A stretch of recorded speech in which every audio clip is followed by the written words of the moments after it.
En este video estaré hablando sobre la importancia del control de perlas de acrílico a la hora de estructurar una uña correctamente. Es muy importante saber obtener la consistencia adecuada para el éxito de una buena aplicación del sistema líquido y polvo, o como lo conocemos, acrílico. Veremos cómo una mezcla mal formulada puede hasta influir en reacciones alérgicas a las clientes. Controlar la mezcla perfecta te aportará muchos beneficios. Tendrás uñas del grosor correcto, no desperdiciarás producto, ahorrarás tiempo de trabajo evitando exceso de limado, no tendrás que estar realizando correcciones en la estructura, alargarás la vida útil de tu pincel, pues aprenderás a no dejarle producto acumulado. Entonces, si quieres verificar toda esta información en relación con tus perlas de acrílico, quédate que en un momentico te lo explico todo. Si puedes suscribirte al canal, eso me ayuda mucho el impulso de mis videos en la plataforma, y si presionas el icono de la campana sabrás cada vez que subo contenido nuevo. Si al final el video te ayudó en algo, me dejas tu like y algún comentario. Gracias.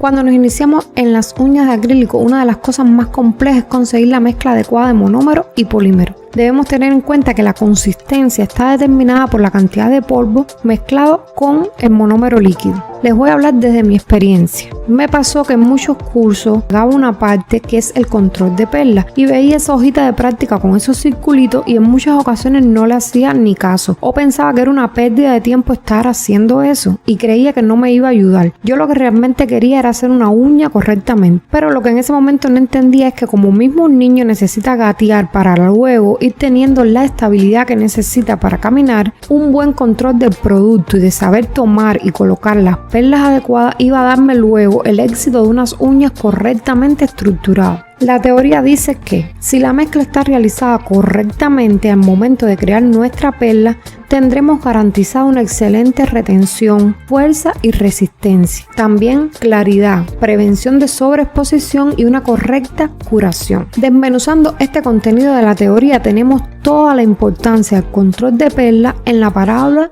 mezcla. Aquí todo gira en torno a la mezcla. Si está realizada correctamente al momento de crear nuestra perla, podemos obtener todos los beneficios que se mencionan. La mezcla va a tener una excelente retención en la uña y una fuerza y resistencia, lo cual va a garantizar la calidad del trabajo que estoy haciendo. Además, va a prevenir al cliente de una sobreexposición al producto. Y en esta parte pudiéramos estar preguntándonos, ¿y qué tiene que ver una perla de producto mal hecha con la salud del cliente? Como estuvimos viendo en el video sobre las sustancias químicas utilizadas en los productos de uñas, si no lo viste te lo estaré dejando al final. En ese video te comenté sobre una sustancia química llamada acrilato que puede presentarse en forma de polvo o líquido. Está presente en muchos de los productos que utilizamos para la realización de nuestras uñas artificiales, entre ellos el monómero. Estos acrilatos desencadenan reacciones alérgicas. Dicho esto, si a la hora de realizar tu mezcla hay demasiado líquido, parte del exceso de líquido fluye hacia el área de la cutícula, causando daño allí, y el resto del líquido se acumula en el lecho unguial, y perlas muy húmedas endurecen arriba el producto y dejando atrapada esa humedad líquida en nuestra placa unguial, y nunca tiene la posibilidad de unirse con el polvo. Puede permanecer en el lecho unguial durante semanas o meses, dando paso así a posibles reacciones alérgicas. Y la última parte de la teoría decía que una correcta curación, es decir, que ocurre de una forma correcta la polimerización, que es la reacción química que sucede cuando tú mezclas tu monómero y tu polímero. Esta reacción hace que todas las moléculas se vayan uniendo y dando paso a moléculas más grandes hasta llegar a la estructura dura y firme que obtenemos como resultado de nuestra aplicación de acrílico. Cuando se habla de la proporción, puede ser que escuches el término mix ratio. Cuando lo traduces al español significa proporción de mezcla, y la teoría dice que la proporción de mezcla no debe pasarse de 2:1.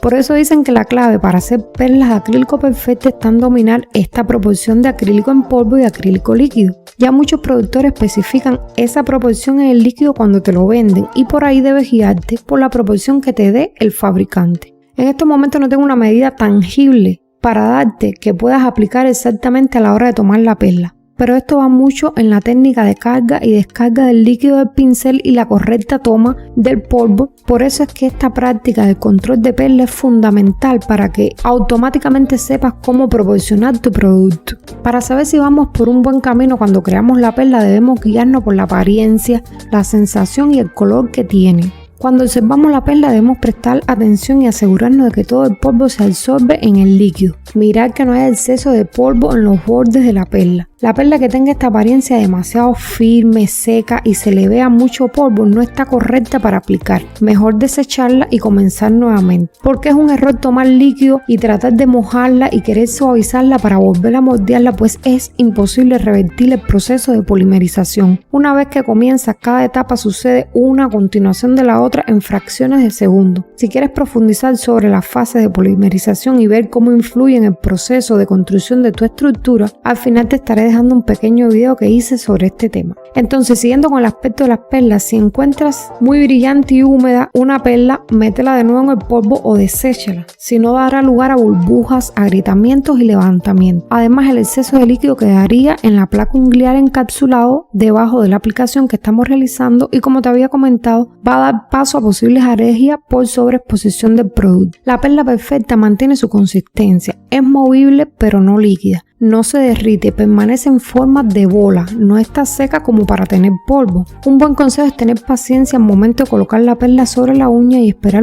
unos segundos para que el producto se nivele poco a poco. Otro punto a tener en cuenta es asegurarse que está logrando el mismo color en cada perla. Si utilizas polvos altamente pigmentados como los cobre o blancos, se verán diferencias de color si usas perlas más secas y luego perlas más húmedas. Entonces, si el video te gustó y aprendiste algo nuevo, te invito a que te suscribas. Eso ayuda a impulsar mi canal dentro de YouTube y me puedes dejar tu manito arriba y algún comentario. Gracias, nos vemos.